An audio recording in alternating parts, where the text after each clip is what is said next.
Voici les conseils pour choisir et pour entretenir les planches à découper. Le premier critère pour choisir une planche à découper, c'est sa stabilité. C'est important qu'une planche soit bien stable, ça permet de couper efficacement et surtout en toute sécurité. Une planche plus épaisse a tendance à être plus stable qu'une planche qui est mince, qui se déforme plus facilement. Quand on parle de stabilité, on veut que les planches restent vraiment à plat sur le comptoir, mais on veut aussi éviter qu'elles ne bougent pendant qu'on coupe les aliments. Alors, un truc, que les planches soient en plastique ou en bois, c'est d'utiliser un linge qui est humide et on le place sous la planche à découper. Et comme ça devient antidérapant. Il existe des planches avec des antidérapants intégrés, donc qui aident à rester stable. C'est bien quand les antidérapants sont situés aux extrémités. Parfois, c'est au coin. Cela dit, il existe des planches avec des antidérapants répartis sur toute la surface. Ça devient embêtant parce qu'une planche, c'est pratique quand on peut l'utiliser des deux côtés. Quel type de planche utiliser? Il existe celles en plastique, celles en bois, celles en bambou, avec chacune leurs avantages et leurs inconvénients. Pour les planches en plastique, elles ne coûtent pas cher, elles sont faciles à nettoyer et elles vont au lave-vaisselle.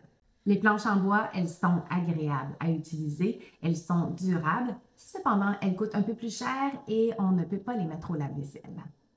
Près des planches en bois, il y a les planches en bambou qui coûtent un peu moins cher, mais qui sont durables, stables, agréables à utiliser et qui résistent mieux à l'humidité, donc c'est un avantage notamment pour les nettoyer.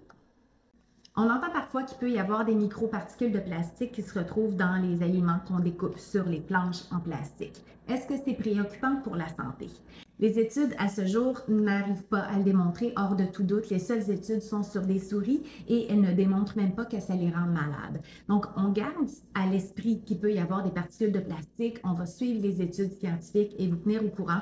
Mais pour l'instant, manger des fruits et des légumes, peu importe le type de planche qu'on utilise, c'est ça qui est important. Parce qu'il ne faut pas oublier non plus que même avec les planches à découper en bois, il y a des études qui ont démontré qu'il pouvait y avoir des microparticules qui se retrouvent aussi dans les aliments. Donc, dans tous les cas, les avantages à manger des fruits et des légumes vont largement surpasser les risques.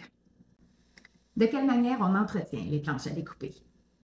Qu'elles soient en bois, en plastique ou en bambou, à chaque utilisation, on les lave à l'eau chaude savonneuse. Le plastique, on peut le mettre dans la vaisselle. Le bois ou le bambou, on ne peut pas les mettre dans la vaisselle. Pour les ranger, l'idéal pour les planches à découper en bois, c'est soit de les ranger à plat ou encore, si c'est à la verticale, on fait en sorte que les lignes de bois soient aussi à la verticale. Ça va mieux maintenir sa forme que si c'est de cette manière-là. Les planches en bois ont tendance à sécher. Pour prolonger leur qualité, on peut les enduire d'une huile de qualité alimentaire, que ce soit d'amande ou de pépins de raisin. Évidemment, on ne parle pas d'huile pour entretenir les meubles en bois. On peut faire ce traitement à l'huile environ chaque mois ou chaque fois qu'on s'aperçoit que la planche devient particulièrement sèche. Avant de faire le traitement en bois, c'est important de laver la planche en profondeur. Pour ce faire, on peut mettre du jus de citron ou du vinaigre sur toute la surface, du gros sel, frotter avec un torchon propre, laisser agir 15 minutes, puis après ça, rincer abondamment et sécher comme il faut, encore une fois, avec un linge sec.